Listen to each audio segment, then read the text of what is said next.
Hi, my name is Tom. I'm 35 years old and I live in a small city. Every morning, I wake up at 6:30 and drink a big cup of coffee.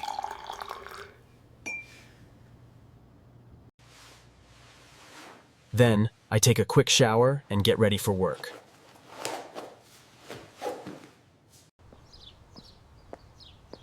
I walk to the office because it's only 10 minutes away.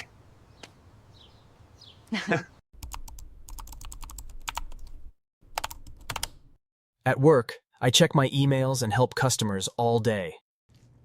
At lunch, I usually eat a sandwich and talk with my coworkers. Whatever.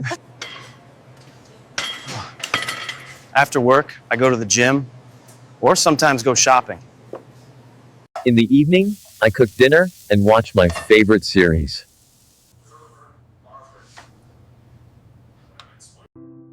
Before bed, I read a book or listen to music to relax.